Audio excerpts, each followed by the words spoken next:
Support. The maestro, please!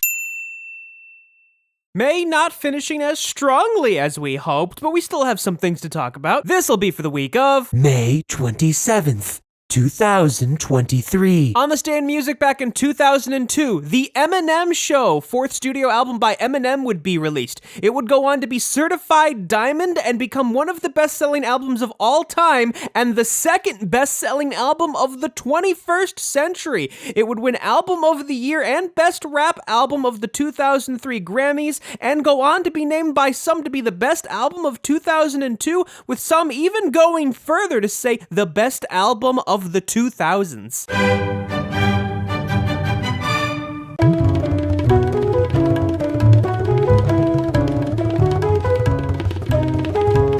Quite the combo of East and West. Edgar Meyer on bass, Béla Fleck obviously on the banjo, Zakir Hussain on the tabla, and Rakesh Chaurasia on the bansuri, an Indian flute. Very interesting combination, and it actually does work pretty well. Don't mean a thing if it ain't got that swing.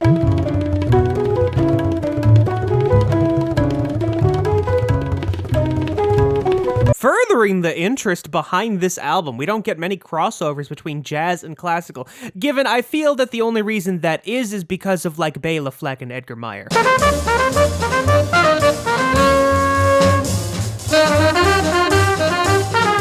Different kind of reissue this time, Fantasy Records' original jazz classics series. This one is the legendary Miles Davis Quintet, released in 1960. Workin, one of four, the other three being Relaxin', Steamin', and Cookin', that has John Coltrane on sax, Red Garland on piano, Paul Chambers on bass and cello, and Philly Joe Jones on drums. Singing, I love rock and roll! Ending May with not much motion on the rock charts, only one new album, and it's an EP at number 11. It's bigger than hip-hop, hip-hop. Is that knowing when I'm dragging, trying to fuck me something? Get one to pull up on me, and I'm gonna do me something. Since I 16 had my... I always make the joke that he just releases so much music, but this is our second NBA YoungBoy release just this month, given this one's a mixtape and the previous one was an album.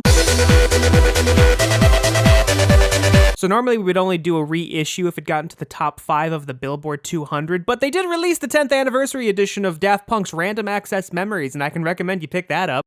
And now I need some help from the maestro, please! I might do my best, not the best idea. Honestly, don't remember if I ever mentioned this, but it went 2 times platinum last month. Is that knowing when I'm dragging, trying to fuck me something? Get one to pull up on me, and I'm gonna do me something. Since I 16 had my... This makes his 15th release in the top 10 of the Billboard 200. He releases a lot of music, but a lot of it does really well, so I can't really blame him. Oh, deep conversation that no one allows.